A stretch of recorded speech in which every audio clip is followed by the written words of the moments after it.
আসসালামু আলাইকুম রহমতুল্লাহি অবরকাতুহু। সম্মানিত দর্শক, সারা বাংলাদেশ আবার শেখ হাসিনার জ্বরে কাঁপছে। মানে এটা ইতিবাচক নয়, শেখ হাসিনার ভয়ে কাঁপছে। সাম্প্রতিক সময়ে তিনি একটি ভিডিও বার্তায় বেশ দৃঢ়তার সঙ্গে এবং অনেকটা হুমকির স্বরে ঘোষণা করেছেন আগামী ৬ মাসের মধ্যে তিনি দেশে ফিরবেন। এবং তিনি সরকারকে দুটো কথা বলেছেন। প্রথম হলো যে আমাকে যে বিমানে করে বা প্লেনে করে এই দিল্লিতে পাঠানো হয়েছে সেই বিমান পাঠান। সেই বিমান পাঠান, আমি এক্ষণ চলে আসব। Number 1। It's a huge challenge. এবং যারা বিমানে করে শেখ হাসিনাকে দিল্লিতে পৌঁছে দিয়েছেন তাদের গালের উপর রীতিমতো চপেটাঘাত। যদি সাহস থাকে, যদি শক্তি থাকে, তাহলে সেই প্লেনটা পাঠান। এখানে সাহস, শক্তি এবং সামর্থ্য। তাহলে সেই প্লেনটা পাঠান, আমি সেই প্লেনে চলে আসব। একেবারে বাংলা কথা। ২ নম্বর, আমি আসতেছি, জেলখানা রেডি করেন। আমাকে কোথায় রাখবেন? জেলখানা রেডি করেন, আর আমাকে যে ফাঁসি দেবেন সেই মঞ্চটাও রেডি করেন। এইরকম থ্রেট বিদেশে বসে বা জেলখানাতে বসে কোনো রাজনৈতিক নেতা দিয়েছেন আমি আসলে শুনিনি। অনেক বড় বড় নেতা এই মুহূর্তে জেলখানাতে আছেন। মায়ানমারের অং সান সু চি আছেন, ইমরান খান আছেন, মাদুরো আছেন, এরকম অনেকে আছেন। আবার অনেকে প্রবাসে আছেন। এমনকি শেখ হাসিনার চাইতেও বড় বড় এবং বিখ্যাত মানুষগুলো, যাদের প্রতি ইন্টারন্যাশনাল কমিউনিটির একটা বিরাট, যাকে বলা হয়, গ্রিন সিগন্যাল রয়েছে। যেমন ধরুন দালাই লামা। ভারতের রাষ্ট্রীয় মেহমান রূপে দালাই লামা দীর্ঘদিন ধরে আছেন তিব্বতের ধর্মগুরু, এবং যার উপর আমেরিকার একটা প্রচণ্ড গ্রিন সিগন্যাল রয়েছে। He can fly around the world just like a president. America তাকে এই সুযোগটা দিয়েছে, কিন্তু চীন পছন্দ করছে না। এত ক্ষমতা নিয়েও দালাই লামা কোনোদিন শেখ হাসিনার মতো এভাবে কথা বলেননি। এর বাইরে বহু মানুষ এক্সাইলে ছিলেন বা এখনো আছে। যেমন রেজা শাহ পাহলভীর সন্তান এখন আমেরিকাতে আছেন। তারপর রাশিয়াতে আছেন বাশার আল আসাদ। পলিটিক্যাল লিগেসি, রাষ্ট্র ক্ষমতা এবং পেছনে যদি মানে পিছনে যাকে বলা হয় ব্যাকবোন যদি বলেন, বা পিছনে যারা তাকে দিয়ে কাজ করাচ্ছে, সেই দিক থেকে বাশার আল আসাদ এখন এই পৃথিবীর সবচেয়ে অন এক্সাইল, বিদেশে আছেন সবচেয়ে শক্তিশালী মানুষ, যেখানে পুতিনের মতো মানুষ তার সঙ্গে আছেন। রাশিয়ার মতো জায়গাতে তিনি নিরাপদ আছেন, এবং এখনো পর্যন্ত তার অস্ত্রধারী 50,000 সৈন্য এবং গেরিলা প্রস্তুত অবস্থায় সিরিয়াতে আছে।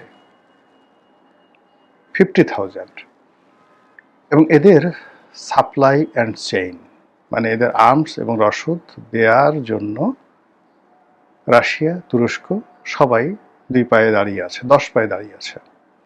আরব বিশ্বের একটা বিরাট অংশ, বিশেষ করে ইরান, পরিপূর্ণভাবে 100% লজিস্টিক সাপোর্ট দিয়ে এই 50,000 অস্ত্রধারী যারা বাশার আল আসাদের সেনাবাহিনীতে ছিলেন, এবং তাদের একটা বিরাট অংশ এখন গেরিলা হয়ে আছে। এরপরেও একটা ট্রু শব্দ আসাদের শুনছেন এখন পর্যন্ত? এরকম একটা কথা, আমি আসতেছি, আমি আসবো 6 মাসের মধ্যে। সো এই যে শেখ হাসিনা যে কথাগুলো বলছেন, প্রথম কথা হলো যে তিনি হয়তো পাগল হয়ে গেছেন, অথবা তিনি বুঝতে পেরেছেন যে বাংলাদেশের মাটি তাকে ডাকছে, তিনি বাংলাদেশের জন্য অপরিহার্য, তার প্রতিপক্ষ দুর্বল হয়ে পড়েছে, কাজেই এখন একটু ধাক্কা দিলে হয়ে যাবে, এরকম তার একটা ধারণা হতে পারে। এবং তিনি এক্ষেত্রে একটা জিনিস আপনাদেরকে বলি, বাংলাদেশে যে কজন রাজনীতিবিদকে আমি দেখেছি, ধরুন এরশাদ সাহেবকে দেখেছি, মদুত আহমেদকে দেখেছি, তারপর মিজানুর রহমান চৌধুরী সাহেবকে দেখেছি, বেগম জিয়া, সালাউদ্দিন কাদের চৌধুরী, মানে অন্ততপক্ষে আমি ইনক্লুডিং মতিয়া চৌধুরী সহ 150 থেকে 200 যাদের প্রথম পরিচয় ছিল তারা লেখাপড়া করতেন, প্রচুর বই পড়তেন এবং লিখতেন। তো সেই দিক থেকে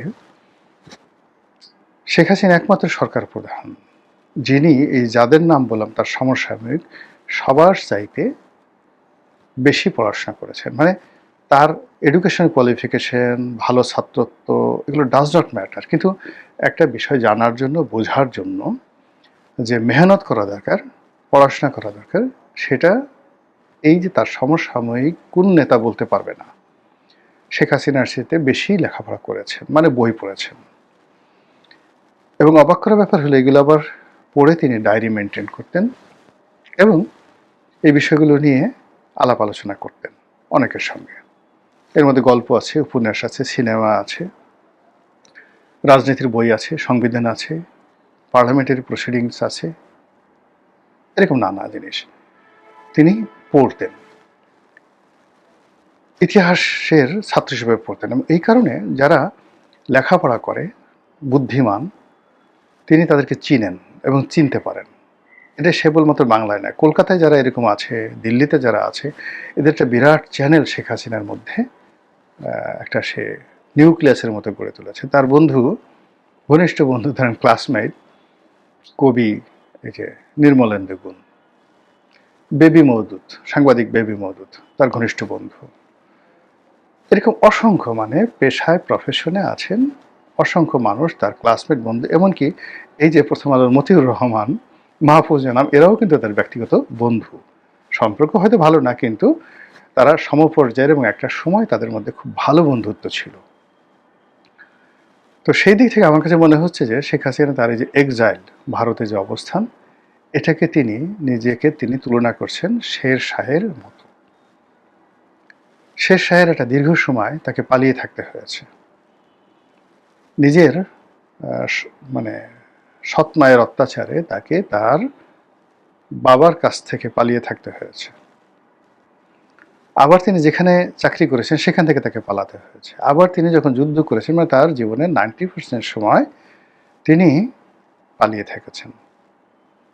আর মাত্র সেই 90% সময়ের মধ্যে 10% সময় তিনি যে শাসন ক্ষমতায় ছিলেন, এই শাসন ক্ষমতার অলমোস্ট 20 ইয়ার্স হলো তিনি বিভিন্ন প্রাদেশিক গভর্নর, বাংলা, বিহার, উড়িষ্যার শাসক, আর মাত্র 4.5 বছর বা 4 বছরের মতো সময় বা 5 বছর তিনি দিল্লির সিংহাসনে ছিলেন। তাহলে চিন্তা করুন, দিল্লির সিংহাসনে তার যে অ্যাচিভমেন্ট, এটা তার জীবনের মাত্র মানে 2 or 3%। সেই 2 or 3%-এ তিনি যে সফলতা অর্জন করেছেন, এই পৃথিবীতে ওই জায়গার কেউ স্পর্শ করতে পারবে না। It's totally different. তার সাথে অনেক বড় শাসক আছেন, ব্যতিক্রম, কিন্তু শেরশাহ যা করে গেছেন সেটা আর কেউ করতে পারেন নাই। আমি নিশ্চিত শেখ হাসিনা বসে বসে এই শেরশাহের গেরিলা যুদ্ধ এবং এই শেরশাহ কীভাবে আফজাল খাঁ, হুমায়ুন, এদের জীবন তছনছ করে দিয়েছিল, কি কৌশলে, সেই কৌশলটা তিনি আগেও পড়েছেন এবং এখন আবার বারবার তিনি সেটা পড়ছেন। এবং সেটা পড়ে তিনি বাংলাদেশে ফিরে আসার, 6 মাসের মধ্যে ফিরে আসার যে হুমকি দিচ্ছেন, এই হুমকিতে বাংলাদেশের যথেষ্ট আতঙ্কের তৈরি হয়েছে, ভয় তৈরি হয়েছে। এখন বক্তব্য হলো যে আমরা তো তাকে তাড়িয়ে দিয়েছি বা সে পালিয়ে গেছে, তাকে এত ভয় পাবো কেন? তার তো ফিরে আসার কী সম্ভাবনা আছে? মানে আপাত দৃষ্টিতে আওয়ামী লীগের সব লোক পালিয়ে আছে, তারা পরাজিত হয়েছে, অবদমিত হয়েছে, এখনো ভয় পাবো কেন? এই ব্যাপারে ছোট্ট দুটো কাহিনী বলে আপনাদেরকে জাস্ট আজকের এই ভিডিওটা শেষ করব। ভয় এমন একটা ব্যাপার যে আপনি একবার যদি কাউকে ভয় পান, সেই লোকটা মরে গেল, তার লাশ দেখলে আপনার ভয় লাগবে। এবং তার কবরের কাছে যেতেও, আপনি যদি কাউকে খুব বেশি ভয় পেতেন, তার কবরের কাছে যেতেও আপনার হাত পা থরথর করে কাঁপবে। পৃথিবীর অন্যতম একজন শ্রেষ্ঠ শাসক ছিলেন তৈমুর লং। তিনি মরে গেছেন। মরে যাওয়ার পর তিনি লিখে গেছেন তার কবরের গায়ে, আমার এই কবরের ধারে কাছে কেউ আসবে না, এই কবর খোঁড়ার কেউ চেষ্টা করবে না। যদি পৃথিবীর কোনো দাম্ভিক কেউ চেষ্টা করে, পৃথিবীতে ভূমিকম্প হয়ে যাবে এবং সে শেষ হয়ে যাবে। আরে ভালো কথা, 1000 বছর ধরে বা 100 বছর ধরে বা শত শত বছর ধরে তার কবরের ধারে কাছে কেউ কবর খোঁড়ার জন্য চেষ্টা করেনি, কিন্তু কমিউনিস্ট জমানাতে সম্ভবত স্ট্যালিনের আমলে যে সোভিয়েত আর্কিওলজির যারা ধর্মকর্ম বিশ্বাস করতেন না, তারা স্ট্যালিনের নির্দেশে, এখানে স্ট্যালিন হতে পারে বা ক্রুশেভ হতে পারে, দুজনের একজন, তারা করলো কি এই কবর খোঁড়ার চেষ্টা করলো।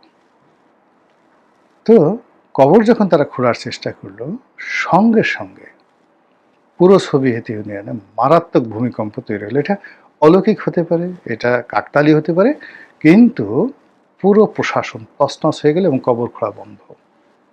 এখন পর্যন্ত তৈমুর আলমের কবরের কাছে কেউ যায়নি। বোঝার চেষ্টা করুন যে এটা হলো মানুষের ভয়। আচ্ছা, এখনও দেখেন মানে সিলেটে হযরত শাহজালাল রহমতুল্লাহ আলাইহি আছে, হযরত শাহপরান রহমতুল্লাহ আলাইহি আছে। হযরত শাহপরান রহমতুল্লাহ আলাইহির মানে তাকে বলা হয় গরম পীর। তিনি রাগ হয়ে অভিশাপ দিয়ে অনেক মানুষের জীবন শেষ করে দিয়েছেন। তো এটা মানুষ বিশ্বাস করে, ফলে যত ঢিলা ঢালাভাবে শাহজালালের মাজারে যায়, কেউ শাহপরানের মাজারে ওইভাবে ঢিলা ঢালা যায় না। অত্যন্ত বিনয়ের সঙ্গে তার পাহাড়ের উপরে যায় এবং ওইভাবে এখনও তার মাজারকে মানুষ ভয় পায়। এই বাংলাদেশে দুটো ঘটনা। এরপরে যদি আপনি ধরেন সাপ, আপনি সাপকে খুব ভয় পান, একটা সাপ মরে গেছে আপনি জানেন কনফার্ম, আপনি তার লেজটা ধরতে পারবেন? একবার একটু চিন্তা করেন তো। অথবা ধরেন সাপের লেজের কথা বাদ দেন, সাপ যে খোলস যেটা ছেড়ে যায়, ওইরকম একটা খোলস আপনাকে যদি বলা হয় আপনার গলায় পেঁচিয়ে আপনি একটু হাঁটবেন, সঙ্গে সঙ্গে দেখবেন আপনার সেন্সলেস হয়ে যাবে। আপনার বাবা দাদা অনেকে ধরেন যৌবনে খুব শাসন করতেন, আপনি ভয়ে থরথর করে কাঁপতেন। এই বুড়া বিছানায় শুয়ে আছে, বিছানায় পায়খানা পেশাব করছে, কিন্তু তার ব্রেন ঠিক আছে, মানে সে অসহায় হয়ে যায় না, ব্রেন ঠিক আছে, কিন্তু সে প্যারালাইজড হয়ে গেছে। আপনি বয়স হওয়ার পরও তার ধারের কাছে যেতে পারবেন না, ধমক দিলে আপনার তখন হাত পা থরথর করে কাঁপবে। হুমায়ুন আহমেদের অনেকগুলো নাটকে এরকম কিছু খ্যাপাটে যে বৃদ্ধ, আজ রবিবার নাটকে আপনি দেখবেন আবুল হায়াত এবং অন্যান্য যারা আছে তাদের যে বাবা হিসেবে অভিনয় করেন আবুল খায়ের, একের জাস্ট অ্যাডজাক্ট ওই দৃশ্য এই সমাজে ঘটে। তো সেই কারণে 17 বছরে শেখ হাসিনা যে লিগেসি তৈরি করেছে ক্ষমতায় থেকে, আর এরশাদ জমানাতে বিরোধী দলে থেকে যে লিগেসি তৈরি করেছে, তো এর ফলে তাকে যারা চিনেন সবাই তাকে জমের মতো ভয় পান। একজন সংসদ সদস্য হুইপ, আমার মানে ঘনিষ্ঠ বন্ধু, তো সে আমাকে বলতেছিল যে আমার শেখ হাসিনাকে দেখলে খুব ভয় লাগে। আমি বলি কেন? তুমি দেখছো তার সাদা চোখ, বিলাই চোখ, ক্যাশ চাই, ওই চোখের দিকে তাকালে আমি থরথর করে কাঁপি। আমি বললাম যে সেটা তো বুঝলাম, কারণটা কি? আমি যখন মানে ছাত্রলীগ করতাম, নেতা ছিল খুব বড় নেতা, নিজের হাতে দেখেছি যে বিশ্ববিদ্যালয়ের ছেলেদেরকে গোলাগুলি করার জন্য গুলি কিনে দিয়েছে, যা অস্ত্র কিনে নেয় ফাটাই দিয়ে ওদেরকে। 80-র দশকে এরশাদ জমাতে আগে গুলি কর ফাটা, বোমা কেনার জন্য সে নিজের হাতে দিয়েছে। এরপরে এই যে ধরেন কর্নেল ফারুক যাদেরকে এই যে তার পিতার হত্যাকারী রূপে ধরেছে, এখন তো অনেকে বলছে যে সে নিজের হাতে জবাই করেছে, সত্য মিথ্যা জানি না। তো বোঝার চেষ্টা করুন যে ধরে তার যারা পিতার হত্যাকারী তাদেরকে নাকি তিনি নিজের হাতে জবাই করেছেন। ধরেন ডাহা মিথ্যা, কিন্তু কথাটা তো প্রচারিত হয়ে গেছে, তাহলে তার সম্পর্কে আপনি ভয় পাবেন না কেন? কিন্তু একটা জিনিস একেবারে সত্য, সেটা হলো কর্নেল ফারুক, তাকে যখন ধরা হলো ডিবি অফিসে বা সিআইডি অফিসে তার ইন্ট্রোগেশন চলছে, পেপারে আসলো যে সে ওখানে শ্যাম্পেন চেয়েছে, স্যান্ডউইচ চেয়েছে, এবং শ্যাম্পেন এবং স্যান্ডউইচ ছাড়া সে কিছু খাবে না। এটা প্রধানমন্ত্রী কানে গেল, শেখ হাসিনার কানে গেল, সে তেলে বেগুনে জ্বলে সে বলল যে কিসের শ্যাম্পেন, কিসের পিঠা ওকে, এবং এখন সে লোক পাঠালো বলে যে ওর সামনে পিটাবি আর টেলিফোনে আমাকে ওর চিৎকার হাউমা করে কান্না আমাকে শোনাবি, এবং সেটা হয়েছে। This is Sheikh Hasina.